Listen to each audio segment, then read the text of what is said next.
Hey everyone, I'm Andy, and I just want to share a little story, about 3 minutes, of how I found my way into acting. Because it definitely wasn't like this master plan.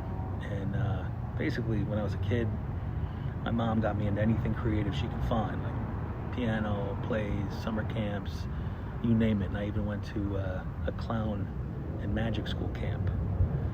And so one of my first roles was a children's play called The Dragon Slayer, where I played a little baby dragon. I jumped out of a cauldron, and I loved it. I loved creating worlds, characters, especially with my siblings, my cousins.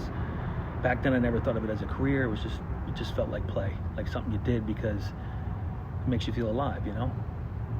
And growing up with my family, we were obsessed with movies, like a lot of people. And one day, my brother comes home from school, completely fired up, saying that his substitute teacher's brother was in the movie Beetlejuice. We all laughed when we loved that movie until we realized it was actually Alec Baldwin.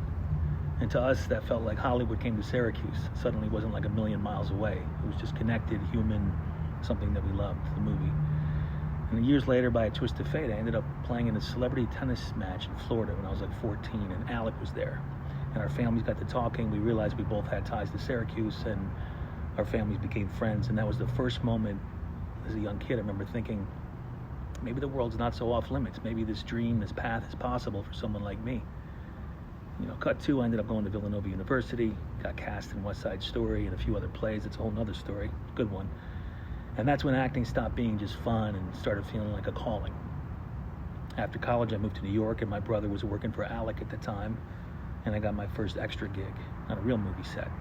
Just being there on set, watching how it all worked, I mean, it changed everything. Not too long after, maybe like 2 years after, I was, went for an audition. I got cast in the movie The Yards, directed by James Gray, alongside people like Mark Wahlberg, Joaquin Phoenix, James Caan. This film went to Cannes. I remember standing there. Joaquin pulled me onto the red carpet. I was so nervous, and I just was like taking it all in. And it made me, it's like the weight of this, the craft, watching all these great actors I admire, working up close and understanding about the business. It's not about shortcuts or hype. It's about discipline, preparation, truth. After that, the work kept coming, not always loud, not always easy, but always honest.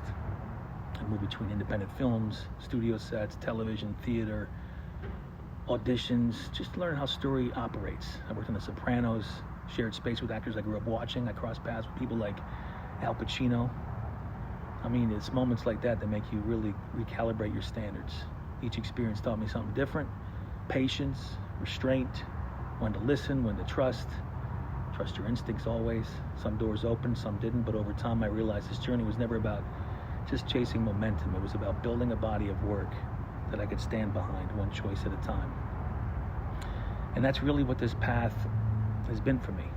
Showing up, staying curious, learning how to fall, how to get back up, how to believe again, especially when the road bends, disappears for a while.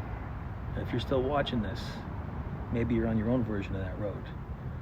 And I just want to say, sometimes the thing that feels like play when you're young turns out to be the thing that you're meant to carry forward.